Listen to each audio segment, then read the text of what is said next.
our political constraints need to be addressed in looking at a 50-year, 100-year vision for this island. We need to go beyond election cycle planning. And so, you know, I think the challenge is to see ourselves in this 50-year plan. The two gentlemen on my right here brought up models from other countries. And as they talked, you know, we are a country out here, and we cannot participate in the APEC. You know, we cannot participate in regional organizations where we should be. We do have an international personality and as a non-self-governing territory. And we should assert that personality. And we should assert it so that we can participate in regional forums and regional political forums and organizations. So that's the point that I wanted to say this morning. Thank you. All right, thank you. Who wants to answer?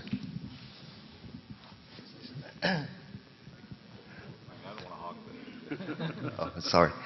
Thank you very much for your comments and your passion on the indigenous rights and all of that.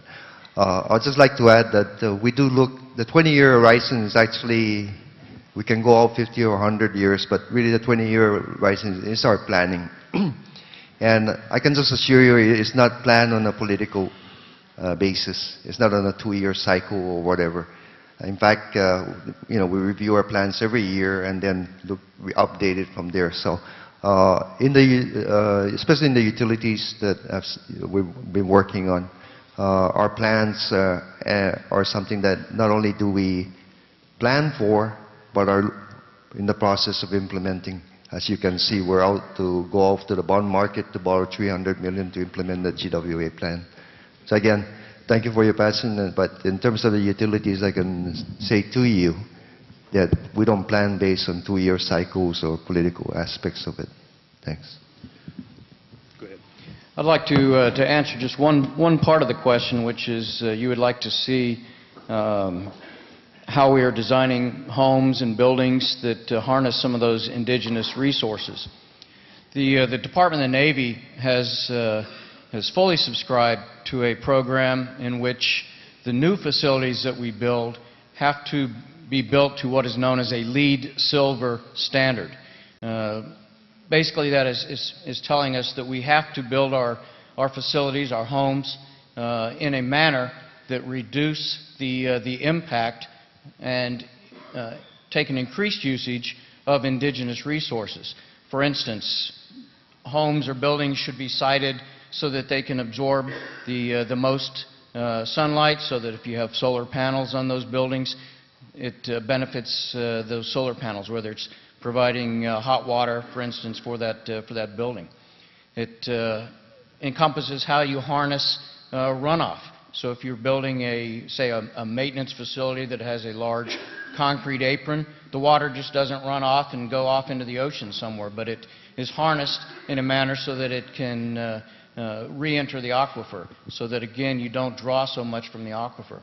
It encompasses using indigenous plants for part of the landscaping, so that you're not introducing new species, invasive species, to the island, or plants that perhaps use twice as much water as you would normally find in indigenous plants. So all of that is being incorporated into the buildings and the facilities that we're projecting to build in during this military buildup. Thank you. Very good. You know, Senator and good neighbor, and you know, we've been in the political status debate for 20 years. I was the previous director, the executive director of the Commission on Self-Determination, when we had the only plebiscite that passed a proposed federal law that included the preservation of indigenous voting rights and the ultimate resolution of political status that would be basically limited to those indigenous people of Guam. And so I apologize if you feel that I've delegitimized it, because I haven't. I'm a big believer in it, but I'm often bemused at our own debate here that self-determination is about us choosing for ourselves our future. And in the last 20 years since I left the Political Status Commission, we haven't done a damn thing about political status. We talk about it. Every elected official has said, I love it, I want it, I support it. Everybody that's run for governor has said it. We haven't funded it. In fact, the latest discussion is we believe in self-determination so much that we want the United States to pay for our own self-determination. And I kind of go, well, why do we need them to pay for our self-determination? We should just do it. But for whatever reasons, the political realities, we as a community have not made it a priority. And the ultimate solution to self-determination comes from us. The most important indigenous resource we have is the northern aquifer and the water and the environment in which we live. And as we negotiate with DOD, our position that is non-negotiable is that aquifer has to be protected and thought about as a Guam resource. Not a military resource, not a GWA resource, it's a Guam resource. The aquifer could care less where the fence lines are. We need to protect it. If we protect the aquifer, we give opportunity to our indigenous people. Now, if our indigenous people choose to associate and interact with other ethnicities, other societies, other political groups, well, I think that's what we want. We want to leave it to our people to make those choices. If my grandson chooses to marry someone that is not of Chamorro descent, I still want them to have power, water, wastewater. We can promote renewable energy, we can make houses more efficient, but I sure hope we're not going to say, well, because you're not indigenous, maybe you shouldn't have an energy efficient house. Or Rick talks about the subsidies, and he's right. Nobody is doing renewable energies effectively without some sort of government subsidy. And it's tough for the government of Guam to subsidize anybody, right?